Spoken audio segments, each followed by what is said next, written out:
I may not have to do much for the next 5 or 6 minutes, huh? No, you might not. 1017 FM, 710 Keel. Robert J. Wright and Aaron McCarty, always guests on Keel, heard via the Jack Spring Electric Keel Newsmaker Hotline. As always, pleased to welcome to the program State Representative Alan Seabaugh. Hey, Mr. Allen, how you doing? What's up? What's going on? I'm good. How are y'all this morning? Well, I'm going to let you and Aaron sort of toss this back and forth because evidently there's a little that's bothering both of you. Is that fair, Ms. McCarty? Oh, absolutely.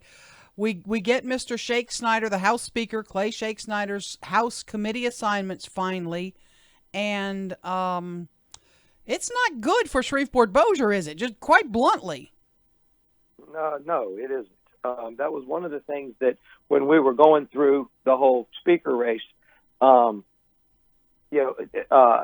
Jack McFarland from Jonesboro was probably going to be Speaker pro tem. If our side had won, I was going to be chairman of either Ways and Means or House and Governmental Affairs. Raymond Cruz, Dodie Horton were both going to be committee chairman. Danny McCormick and Thomas Presley were both going to be vice chairman. I mean, our area was going to be and Sam Jenkins was going to be a vice chair. Mm-hmm.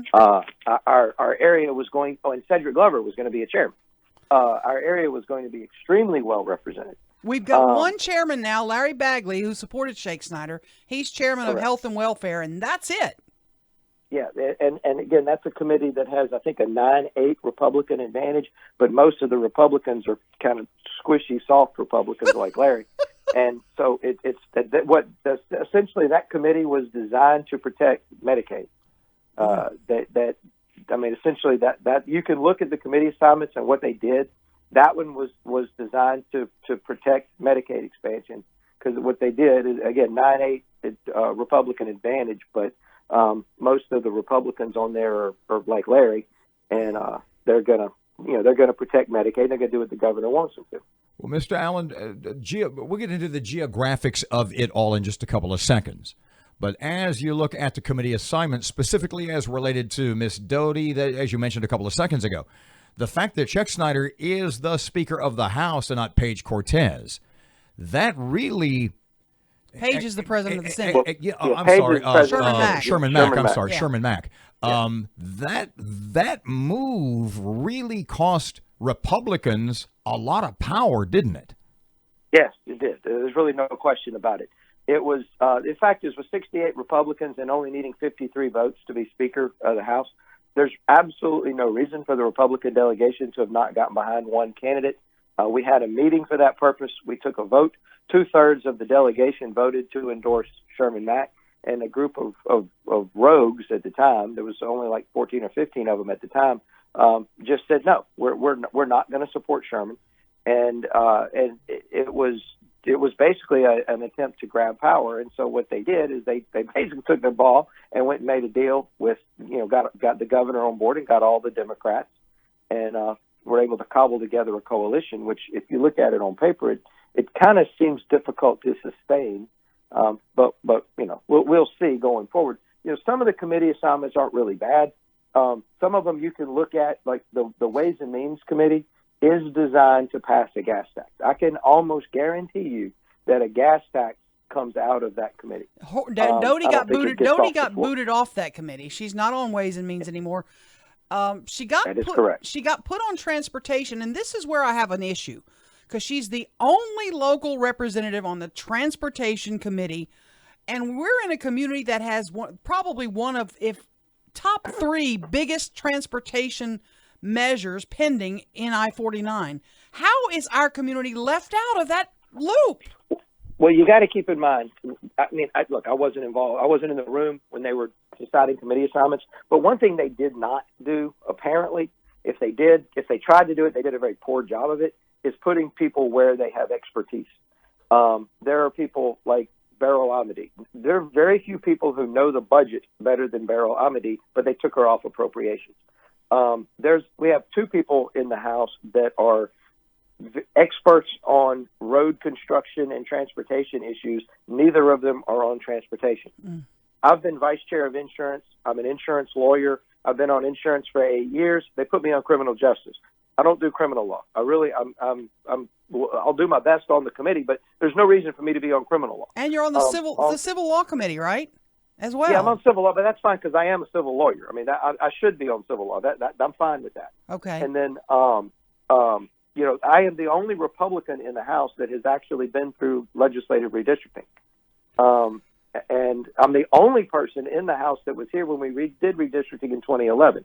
I'm the only one who's been through it. I've authored the amendment that drew the House districts in Northwest Louisiana, but I'm not on House and Governmental Affairs, which is going to do redistricting. That makes absolutely no sense. So basically what this comes down to, basically what this comes down to is these committee assignments are to a great degree, I don't want to say revenge or paying off favors, but it's a real political kind of thing, isn't it? I don't know about the revenge part. The reward part, definitely. If you look at the people who supported Shake Snyder, and they all got taken care of. I mean, Larry Bagley's a committee chairman. I mean, the people who supported him got taken care of. I'm not sure that the revenge part is actually true, but because I think it looks like they just threw darts at a dartboard. Well, let me. There are people with definite education experience that aren't on education. And Tammy Phelps, a brand new lawmaker, is the only representative on education from our area. And I have nothing against Miss Phelps, but we're one of the biggest school districts in the state.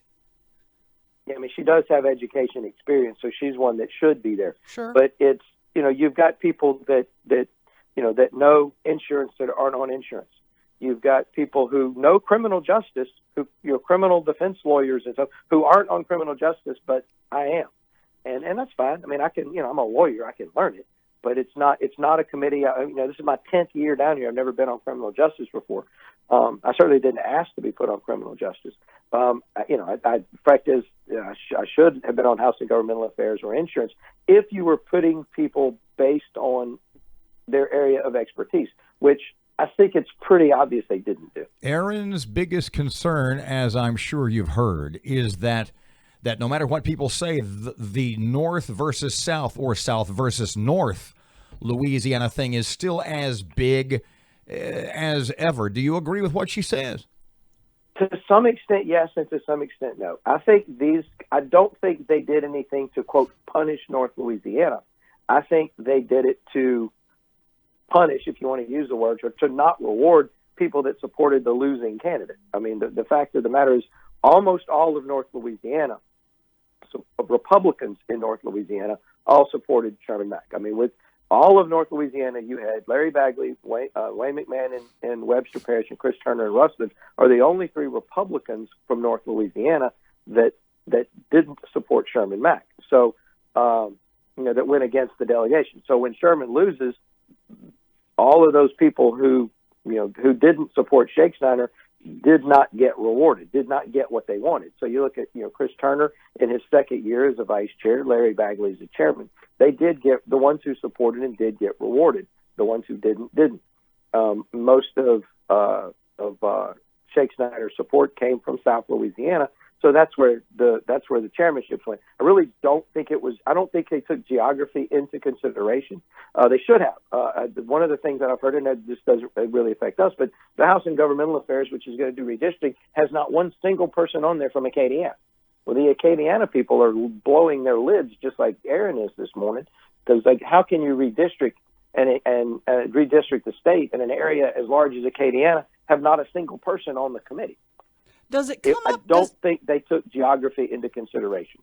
Does that come up at all in the conversations with Mr. Shake Snyder? Like, hey, don't forget Shreveport-Bossier, folks. Does that ever come up at all? I have absolutely no idea. I haven't talked to him. Okay. So I don't know what other people talked to him about, but we've exchanged a very brief text message exchange. That was about it. So well, we need to get him on the air. I hope you can help facilitate, because I need to have a chat with him. I'm not sure he's up to it right now. you sound angry, Aaron. I need to settle down a little first. Well, look, what I think they did, I think they went through and they started out by rewarding their supporters. They rewarded the Republicans who broke ranks with the delegation and voted for him. They rewarded the Democrats. And 5 committee chairmen, 5 vice chairmen for Democrats. They rewarded his supporters, which is what speakers of the House have always done. Those of us who look at a 68 Republican majority, almost a supermajority in the House, are a little rankled when you say, okay, the end result is 5 out of 16 of the chairmen are Democrats. 5 out of the 16 vice chairmen are Democrats. Yeah, it's a little rankling. The Democrats clearly have more influence and authority they do going forward because of the way this whole thing shook out. If the Republicans, but I will say this, if the Republicans had gotten together and from our side, I can tell you, if Sherman Mack won, we were not going to have 16 Republican committee chairmen and no Democrats. We were going to have Democrat committee chairs. Louisiana has always done it that way. Mm-hmm. We weren't going to shut them out. Ask him my Ted James question. Okay, Ted James is chairman of your committee, Criminal Justice, and he's done an interview today or yesterday talking about he's going to bring gun legislation before that committee. Does that mean giving lots of people more guns? I don't know what it means, but I can tell you it's not coming out. It's dead? Yeah, I would say. I mean, if you look at the committee, there's an 8-5 Republican majority, and the 8 are pretty solid. So I look at the makeup of that committee. They're not going to be passing gun control, unless by gun control you say using both hands. It's a pretty good looking committee. What about his? I'm sure he's going to bring it, but it's not going anywhere. He's also talking about marijuana legislation. Is that dead too? I have absolutely no idea. I'm not sure that would. You're talking about legalizing marijuana? Yep, recreational use. What we've done so far is with more health and welfare with medical marijuana.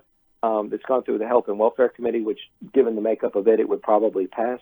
I haven't talked to other people that are on criminal justice about their positions on recreational marijuana, but I kind of doubt it. But I'm not as confident in predicting its demise as I am gun control. All right. Alan Seabaugh, State Representative. I'm going to take a deep breath, calm down. A pleasure, Mr. Calm down, Allen. Aaron. It's all going to be fine. Thanks, Alan. We'll talk to you soon. Thank you, sir, very much. One more thing, real quick. What we're going to do, we still have 68 on the floor. And whatever happens in committees, we're still going to be able to do our job on the floor. So I think we're going to be fine. Good. Thank you, Alan. All right, thank you. 101.7 FM, 710 Keel. Sports just ahead with Fletcher. Here's Ruben. I-20 westbound near Spring and Market has some heavy backed up traffic right now, and we're dealing with some backed up traffic on Benton Road just north of I-220.